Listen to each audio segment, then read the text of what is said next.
हाय बच्चों, कैसे हैं। आज हम लोग जो है कोणों के आधार पर त्रिभुज के प्रकार को समझते हैं।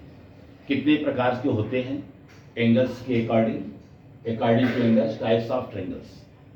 कोणों के आधार पर त्रिभुज कितने प्रकार के होते हैं और कौन कौन से होते हैं, उनकी प्रॉपर्टी क्या होती है, ये हम बखूबी जानना चाहते हैं। आप देखें, सबसे पहले तो 3 टाइप्स के होते हैं बेटा।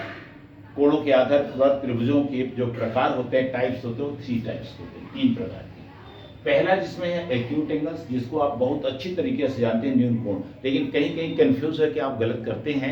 एक्यूट एंगल्स की कंडीशन होती भैया, उसके प्रत्येक कोण का मान लेस देन 90 डिग्री होना चाहिए। 90 अंश से कम प्रत्येक कोण का मान होना चाहिए। एंगल ए बी सी कोई भी हो, वो आपका क्या होना चाहिए, 90 डिग्री से कम होना चाहिए। अगर लेस देन 90 डिग्री है तो वो आपका ट्रायंगल्स क्या कहलाएगा, आपको न्यून कोण यानी एक्यूट एंगल्स कहलाएगा।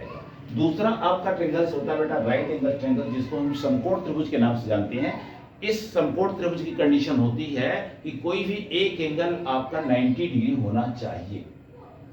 जैसे ये आपका ट्रायंगल्स है, इसका एक कोण आपका 90 अंश है, इसलिए ये आपका राइट एंगल ट्रायंगल्स कहलाएगा, ये आपका समकोण त्रिभुज कहलाएगा। तीसरी कंडीशन आपकी जो होती है अधिक कोण त्रिभुज, यानी जिसको ऑब्ट्यूज एंगल्स ऑफ ट्रायंगल्स कहते हैं, यानी अधिक कोण त्रिभुज आप कहते हो। उस त्रिभुज की प्रॉपर्टी ये होती है कि कोई ना कोई उस त्रिभुज का कोई ना कोई एंगल्स मोर देन 90 डिग्री होना चाहिए, यानी 90 अंश से अधिक होना चाहिए। अगर वो 90 डिग्री से अधिक है तो वो आपका अधिक कोण यानी ऑब्ट्यूज एंगल्स कहलाएगा।